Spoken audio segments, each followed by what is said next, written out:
কৰিছো। শ্ৰদ্ধাৰ ৰাইজ, এনেবোৰ সিদ্ধান্তৰ লগতে আমাৰ ৰাজ্যৰ আশা, অংগনবাদী কৰ্মী, মধ্যাহ্ন আহাৰৰ কৰ্মীসকলৰ বাবেও আমি তেওঁলোকৰ জীৱন আৰু অধিক মসৃণ কৰিবলৈ আমি তেওঁলোকৰ দৰমহাও বৃদ্ধি কৰাৰ বাবে সিদ্ধান্ত গ্ৰহণ কৰিছো।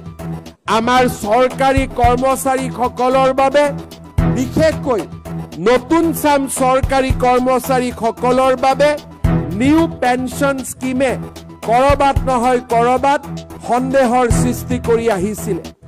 এই বছৰ 1 এপ্ৰিলৰ পৰা আমি আমাৰ অসমৰ চৰকাৰী কৰ্মচাৰীসকলৰ বাবে নিউ পেনশ্যন স্কিমৰ সামৰণি মাৰি United pension scheme UPS scheme আমি আৰম্ভ কৰিব বিচাৰিছো, যাৰ জৰিয়তে 25 বছৰ কাম কৰা চৰকাৰী কৰ্মচাৰীসকলে নিশ্চিতভাৱে তেওঁলোকে 50% চাকৰিকালৰ দৰমহা 50% ডিয়াৰনেছ এলাউন্সৰ সৈতে লাভ কৰিবলৈ সক্ষম হ'ব।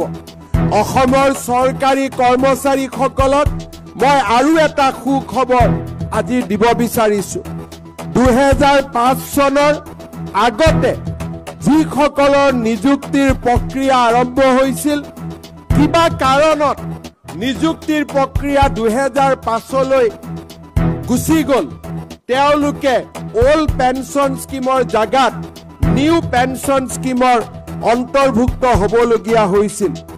কাৰিকৰী অসুবিধা পিছ পেলাই মই তেনে চৰকাৰী কৰ্মচাৰীসকলকো, যাৰ নিযুক্তিৰ প্ৰক্ৰিয়া 2005 চনৰ আগতে আৰম্ভ হৈছিল, তেনে চৰকাৰী কৰ্মচাৰীসকলকো ওল্ড পেনশ্যন স্কিম বা OPSৰ ভিতৰলৈ আনিবলৈ সিদ্ধান্ত গ্ৰহণ কৰিছো, যি আমাৰ ৰাজ্যখনৰ চৰকাৰী কৰ্মচাৰীসকলৰ বাবে নিৰাশাৰ পৰিৱৰ্তে আশাৰ এক নতুন সঞ্জীৱনী সুধা আৰম্ভ কৰিব।